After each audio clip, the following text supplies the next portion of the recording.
तो हेलो नमस्ते अस्सलाम वालेकुम सत श्री अकाल केम छो कसकाई कॉलेज डी होप सब के आप सब ठीक होंगे। Welcome to my channel the back ventures. जैसे हम देख रहे हैं कि हमारी जर्नी हम देख रहे हैं कि हमने बुक स्टार्ट की है। जैसे कि आप देख सकते हो हम सब ने बुक स्टार्ट की है BHIC 132, ठीक। और अभी तक इसके 4 चैप्टर कंप्लीट हो चुके हैं। तो आज हम पढ़ेंगे 5वां चैप्टर, ठीक है। सो आज हम BHIC 132 का 5th चैप्टर स्टार्ट करने वाले हैं, Pallavas Pandyas and the Kalachuris. Okay, so ये चैप्टर थोड़ा सा लंबा होने वाला है, आई थिंक 3 पार्ट में आएगा, क्योंकि इसके अंदर बहुत ज़्यादा लेंथी टॉपिक्स वगैरह हैं। और ऐसा बिल्कुल नहीं हो, अगर आपने से पहले की वीडियोस नहीं देखी तो उसको देख लो, तभी आपको ये वाला चैप्टर समझाएगा। क्योंकि इस चैप्टर में हम देखेंगे कि जो हमने अभी तक देखा कि जो पिछले डायनेस्टीज़ हैं, ठीक है, उस डायनेस्टी में किस तरह से वो आके एक दूसरे पर अटैक करेंगे, एक दूसरे को डोमिनेट करेंगे यहाँ पर आके, ठीक है। इसमें इस चैप्टर में हम देखते हैं कि किस तरह से पलवास पांड्याज कल्चुरीज और जो भी दूसरी डायनेस्टीज़ हैं वो आके एक जगह पे आके एक टेरिटरी को, पर्टिकुलर टेरिटरी को लेने के लिए किस तरह से फाइट चलती है, और किस तरह से मतलब से बहुत ज़्यादा राजा वगैरह आ जाएंगे, डायनेस्टियाँ यहाँ से आ रही है वहाँ से आ रही है। सो अगर आपने बिल्कुल पुराना चैप्टर नहीं पढ़े हैं या फिर आपने नहीं देखे उनको देख लो, तभी आपको ये वाला चैप्टर समझाएगा, ठीक है। सो स्टार्ट करते हैं।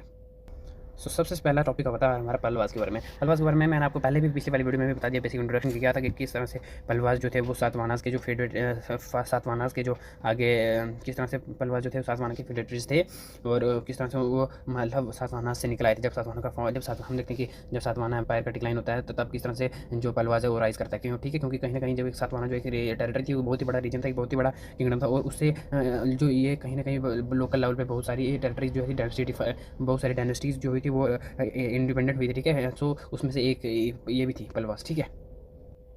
इन the previous unit we learn that in the ruins of Satavahanas there arose number of kingdom. The Pallavas were one of them. जैसे मैंने आपको बता दिया कि सातवाहना के डिक्लाइन के बाद हमको देखते हैं कि बहुत सारी डायनेस्टीज जो हैं वो इंडिपेंडेंट होती है, बहुत सारी डायनेस्टीज का राइज होता है, जिसमें कि पलवास भी उनमें से एक होता है, ठीक है।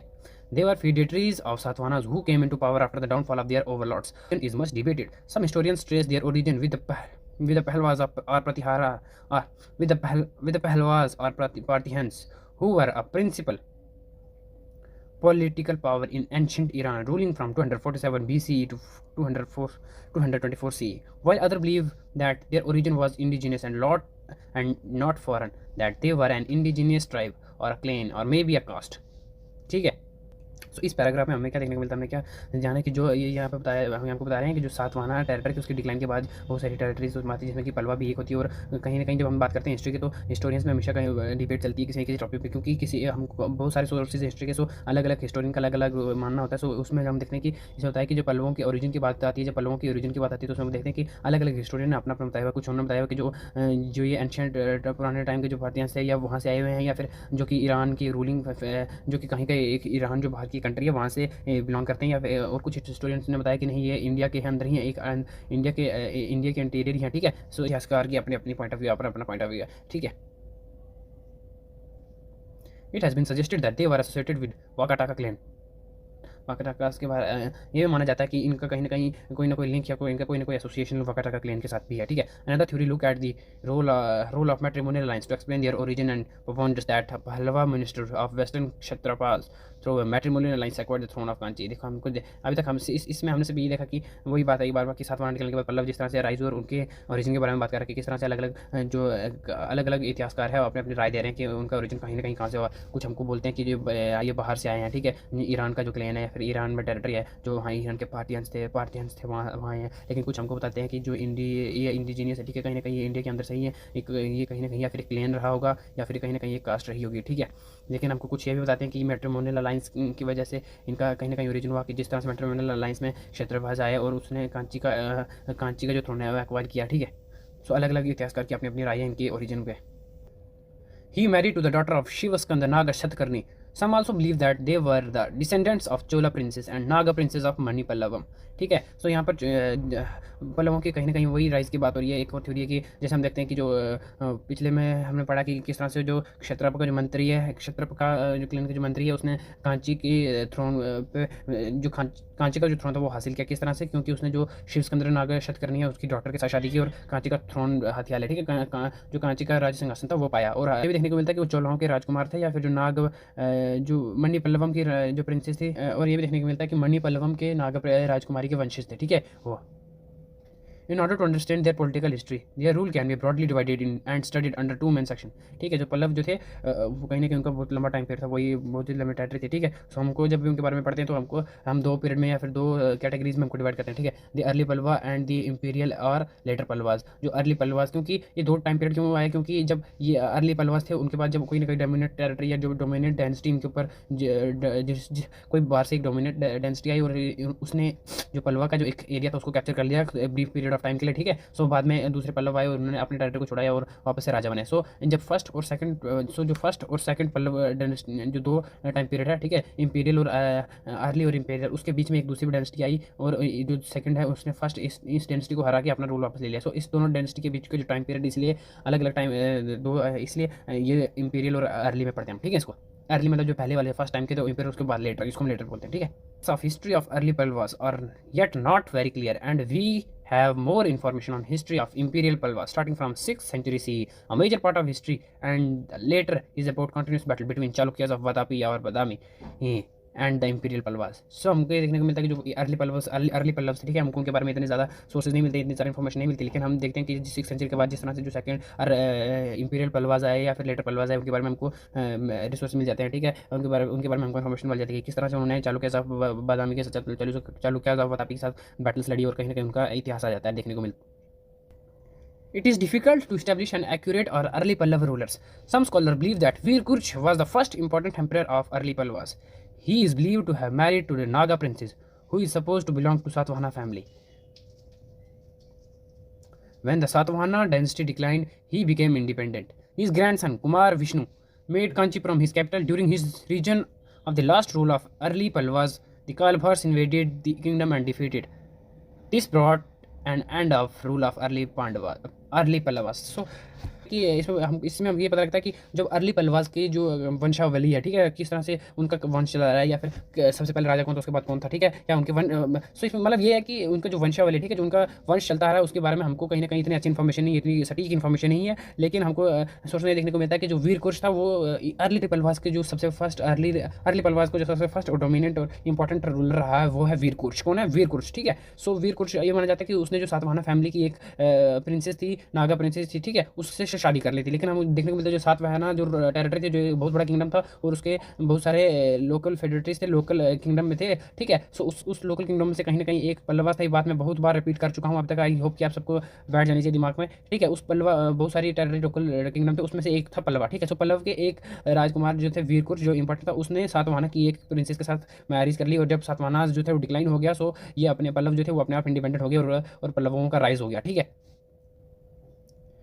और जब हम देखते हैं कि जब पल्लवों का राइज हो गया उसके बाद कुछ समय बाद उसका जो ग्रैंडसन, उसका जो पोता है विष्णु, ठीक है, कुमार विष्णु, उसने कांचीपुरम को अपनी कैपिटल बनाया। किसको बनाया? कांचीपुरम को अपनी कैपिटल बनाया और 200 CE में उसने कांचीपुरम को अपना कैपिटल बनाया। और उस मिलते हैं कि जो कालभार्स थे, ठीक है, जो कालभार्स थे उनका अटैक होता है कांचीपुरम पे, उनका अटैक होता है कांचीपुरम पे और उन्होंने कांचीपुरम जो कैपिटल थी पल्लवों की उसको जो और उन्होंने अटैक किया किस पे? सो जब हम देखते हैं कि जब कुमार विष्णु थ्रोन पे आता तो जो कालभार्स थे उन्होंने अटैक किया कुमार विष्णु पे। ठीक है, इन्होंने अटैक किया कुमार विष्णु पे और उसको हराया और उसकी जो कैपिटल थी कांचीपुरम उसको हथिया लिया। ओके, सो इस तरह से हमको देखने को मिलता है कि फर्स्ट से इस तरह सो हमको इतनी सोर्सेज मिलती हैं, इतनी इन्फॉर्मेशन मिलती है अर्ली पल्लवास के बारे में कि किस तरह से उनका राइज हुआ और किस तरह से उनका एंड हो गया। ठीक है, हमको ये देखने को मिलता है कि फर्स्ट एंड डोमिनेंट रूल था वो था वीरकुर्च। ठीक है, जिसने सातवाहना फैमिली में जो नागा प्रिंसेस थी उसके साथ शादी कर ली और जब सातवाहना का डिक्लाइन हुआ और वो इंडिपेंडेंट हो गया। और उसके बाद हमको देखने को मिलता है कि जो कुमार विष्णु है उसने वो अपनी टेरिटरी 200 CE में कांचीपुरम को बना लिया और कालभार्स ने आके उसको हरा दिया। ओके, सो इस तरह से हमको पल्लवास का एंड देखने को मिलता है अर्ली पल्लवास का। The Pallavas were able to regain their lost political significance in Tondai Mandalam, defeated the Kalabhars, and thus inaugurated the rule of imperial Cholas in 6th century CE. He also fought battles against Cholas and Pandyas. He took Vidura's royal titles of Simha, lion of the earth and Simha Vishnu Putrayan. ठीक है, उसने 2 titles दिए। सो इसमें हमको देखने को मिलता है कि जब कालभार्स ने अर्ली पल्लव्स को हरा दिया और उसमें विष्णु 575 में वापस आता है, उसने कालभार्स को किस तरह से हराया और अपनी जो पॉलिटिकल सिग्निफिकेंस थी उसको वापस लाया। ठीक है, जो उसने वापस पल्लवों का जो इंपीरियल पल्लव का टाइम पर जो स्टार्ट हुआ था उसको डायनेस्टी को वापस एस्टैब्लिश किया। ठीक है, और उसके बाद जब उसने अपने आप को एस्टैब्लिश कर लिया और उसने जो वापस जो इंपीरियल लेटर पल्लव का जो टाइम पीरियड था उसको अपने आप को उनको उस डायनेस्टी को एस्टैब्लिश कर दिया, तो हमको देखने को मिलता है कि 6th सेंचुरी सी के टाइम पे उन्होंने कुछ बैटल्स, जो बड़ी बैटल्स थी वो चोलाज और पांड्यास के साथ भी बड़ी ज़्यादा बैटल्स लड़ी थी, ठीक है। और जब भी कहीं ना कहीं वो जीतते थे, विक्ट्री होती थी, वो टाइटल लेते थे, जैसे अग्नि सिम्हा, मतलब पूरे अग्नि सिम्हा, ठीक है, लाइन ऑफ द अर्थ, और सिम्हा विष्णुपुत्रयान, ठीक है। At Mahabalipuram there is a sculptural bas relief in Adivaraha with his 2 queens, ठीक है। सो महाबलीपुरम में आदिवराह मंडप में हमको ये देखने को मिलता है, जो केव टेम्पल है उसमें हमको इनकी जो एक स्कल्पचर एक देखने को मिलता है, जिसमें वो अपनी दोनों रानियों के साथ हैं, ठीक है। His son Mahendra Varman first 590 to 630 C इनका टाइम पीरियड था, ठीक है, became the ruler after his father's demise after his father demise. Under him, the Palwas became a major political power. He was a king with many accomplishments. He is known for his literary work and temple building activities, and he was also a skilled veena player. He promoted many artistic activities like drama, painting, music. He took titles. So early Cholas का decline हुआ और सिम्हा विष्णु आया और उसने अपना territory वापस establish की। और उसके बाद हम देखने को मिलते हैं कि हमको देखने को मिलता है कि किस तरह से उसके बाद उसका बेटा उसके बाद आता है महेंद्र वर्मन फर्स्ट, ठीक है। महेंद्र वर्मन फर्स्ट 590 से 630 सी का उसका टाइम पीरियड है। और हमको देखने को मिलता है कि किस तरह से अपने पिता के बाद वो थ्रोन पे आता है, ठीक है। और उसके टाइम पीरियड में हमको देखते हैं कि जो पल्लव है वो मेजर पॉलिटिकल पावर बन जाती है, और बैटल फील्ड के अलावा वो और भी कामों में अपनी रुचि रखता था। कहीं कहीं उसकी लिटरेरी वर्क्स और टेम्पल बिल्डिंग के लिए भी जाना जाता है। और हमको ये भी देखने को मिलता है कि वो एक स्किल्ड वीणा प्लेयर है, ठीक है, वो एक स्किल्ड वीणा प्लेयर है, और मतलब उसको बहुत अच्छे से वीणा बजानी होती है, और वो आर्टिस्टिक एक्टिविटीज़ में कहीं ना कहीं इंटरेस्ट रखता है, और सो कहीं ना कहीं आर्टिस्टिक एक्टिविटीज़ में भी इंटरेस्ट रखता है, जैसे कि ड्रामा, पेंटिंग, म्यूजिक वगैरह हो गया, ठीक है। उसने टाइटल्स भी लिए हुए थे, कौन सा, उसने बहुत सारे टाइटल्स भी लिए हुए थे, ठीक है। सो उन्होंने बहुत सारे टाइटल भी लिए थे, कौन से, मत विलासा लिया था, ठीक है, चित्रकार पुली लिया था, ललितानकुरा लिया था, और गुणभरा लिया था, चताकारी, कौन सा टाइटल लिया था, विचित्रचित, ठीक है। सो ये उसके टाइटल्स हैं। सो हमको देखने को मिलता है कि कहीं ना कहीं ये भी अपने टाइम का इंपॉर्टेंट रोल रहा है। इसके टाइम भी बहुत सारे काम है, जैसे हमको देखने को मिलता है इसके टाइम में लिटरेरी वर्क बहुत अच्छा हुआ इसने, ठीक है, पेंटिंग्स में अच्छा काम किया, एक म्यूजिक प्लेयर अच्छा था, और ये आपको देखने को मिलता है कि ये वीणा प्लेयर भी बहुत अच्छा था, और इसने टाइटल्स भी लिए, okay. His reign saw the beginning of Pallava Chalukya conflicts, in which the succeeding rulers of these two dynasties also had to participate and contest one another. Pulkeshi II, the powerful king of Chalukyas of Vatapi, who had earlier won a crucial battle against the great ruler of Pushyabhuti dynasty, Harshvardhana, defeated Mahendravarman first near Kanchi afterwards. Pulkeshi II marched toward the capital of Palwas. Mahendravarman first, in order to save his capital, agreed to sign a peace treaty with Chalukyan emperor and gave him northern territories of his kingdom, ठीक है। देखने को मिलता है कि Mahendra Varman first जो था वो कहीं ना कहीं कॉन्फ्लिक्ट्स बैटल्स में भी आया। उसकी बैटल जब हमको देखने को मिलता है कि किस तरह से चालुक्य ऑफ वातापी का जो कि पुलकेशिन सेकंड, जिसने हर्षवर्धन को भी हराया हुआ, हमने पिछले चैप्टर में पढ़ा हुआ है बहुत अच्छे तरीके से कि किस तरह से इनके बीच बैटल हुई थी, ओके। सो ये बता रहा है कि पुलकेशिन सेकंड ने किस तरह से हर्षवर्धन को भी हराया था, और उसने जो कि अपने महेंद्र वर्मन के टेरिटरी में भी इन्वेड किया, और किस तरह से महेंद्र वर्मन ने उसके साथ पीस ट्रीटी साइन की और अपने टेरिटरी का जो नॉर्थ वाला हिस्सा है वो दे दिया उसको, ठीक है, नॉर्थ वाला हिस्सा टेरिटरी का पुलकेशिन को दे दिया था। नरसिम्हा वर्मन फर्स्ट 630 से 668 सीई का टाइम पीरियड है, succeeded his father Mahendra Varman first. इसका जो हमने पिछले साइड में पढ़ा कि जो महेंद्र वर्मन फर्स्ट था उसका बेटा कौन है, उसका हमको देखने को मिलता है, उसका बेटा कौन है, नरसिम्हा वर्मन, ठीक है, Narasimha Varman. He is considered to be the greatest Pallava ruler. He took title of Mamalla, He took the title of Mamla, great warrior, ठीक है। He defeated and killed Chalukyan ruler Pulkeshi II and destroyed the Chalukya capital Vatapi. He took title Vatapi Konda, conqueror of Vatapi, in order to his remarkable victory, okay. So हमको ये देखने को मिल रहा है इसमें कि जो नरसिम्हा वर्मन फर्स्ट है उसका टाइम पीरियड है 630 से 668 सीई का टाइम पीरियड, और उस तरह उसने अपने पिता महेंद्र वर्मन फर्स्ट को सक्सीड किया, और महेंद्र वर्मन फर्स्ट को जिस तरह से चालुक्य वातापी का किंग पुलकेशिन सेकंड उसने हराया, लेकिन इसने अपने पिता का बदला लिया उससे, और नरसिम्हा वर्मन फर्स्ट ने पुलकेशिन सेकंड को हराया, ठीक है। और उसकी जो टेरिटरी, जो उसकी जो कैपिटल थी वातापी, उसको भी डिस्ट्रॉय कर दिया, उसको उसकी जो कैपिटल थी वातापी उसको कन्कर कर दिया, और अपने आप को टाइटल दिया वातापी कोंडा, मतलब कनकरर ऑफ वातापी, ठीक है। सो जो मैंने आपको पहले बता दिया हुआ कि जब भी कोई रूलर है अगर वो किसी भी टेरिटरी को नेक्स्ट करेगा, कनकर करेगा, अपने आप को टाइटल देगा। सो इसमें नरसिम्हा वर्मन फर्स्ट ने अपने आप को टाइटल दिया वातापी कोंडा, मतलब जो कनकरर ऑफ वातापी, ठीक है। Cholas Cheras and Pandyas also suffered defeat at his hands. ठीक है, चोलास चेरा जो पांड्याज थे उन्होंने भी कहीं ना कहीं उसके साथ बैटल्स की थी और उन्होंने भी हार का मजा चखाया और उनको भी हार हाथ में लगी थी। ठीक है, सो उनको भी मतलब इसने हराया था। He invaded Sri Lanka twice in order exile Ceylonese prince who had come to him seeking his support in securing the throne of Ceylon. The Palwa ruler sent his army to Ceylon with the prince through Manwa. Thus Manwa was successful in getting the throne of Ceylon.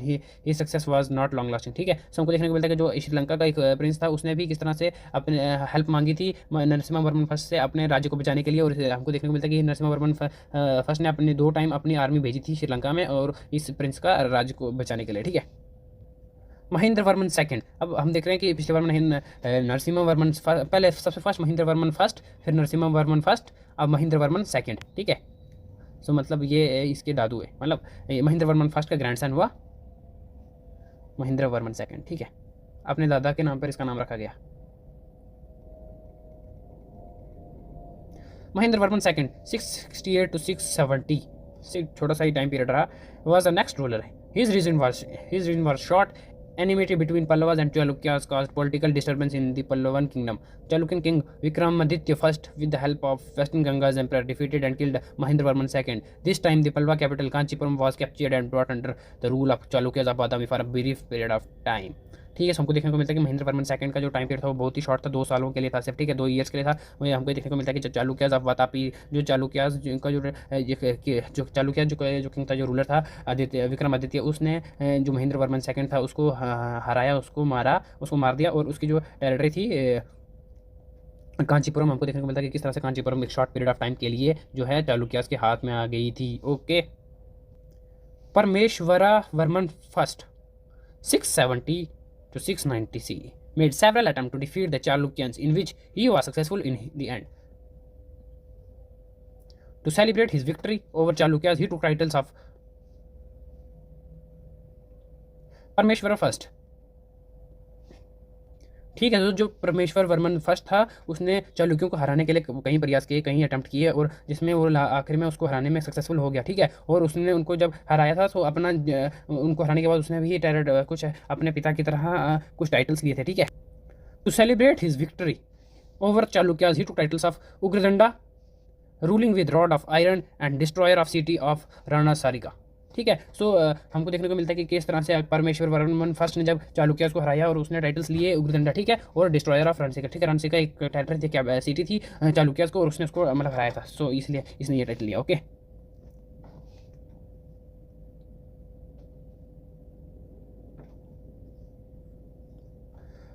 Rana Sarika was a title taken by Chalukyan emperor Vikramaditya. Okay, so ये बताया कि किस तरह से परमेश्वर Varman destroyer of Rashika. ठीक है, सो हमें देखने को मिलता है कि किस तरह से परमेश्वर वर्मन फर्स्ट जो टाइटल लेता है राणा राशिका का, क्योंकि उसने डिस्ट्रॉयर ऑफ राणा राशिका का, क्योंकि उसने जो विक्रमादित्य की जो टेरिटरी थी, सिटी थी, उसको डिस्ट्रॉय किया था, हराया था। ठीक है, The region of Narasimha Varman II, 695 to 722 CE, was a peaceful and the continuous battle between the two kingdoms came to halt during this time. He sent embassies to China. Okay. ठीक है, सो जो Narasimha Varman second है जिसका time period 695 से 722 रहा है, हमको देखने को मिलता है कि उसका टाइम पीरियड बहुत अच्छा रहा, शांतिपूर्ण रहा, क्योंकि उसके बीच जो जब हमको देखने को मिलता है कि 2 डायनेस्टीज के बीच जब जो फाइट थी वो रुकी हुई थी कहीं ना कहीं, इसलिए हमको देखने को मिलता है कि उसका टाइम पीरियड बहुत ही ज़्यादा पीसफुल था और उसने अपना एम्बेसी जो राजदूत था वो चाइना में भेजा था। ठीक है,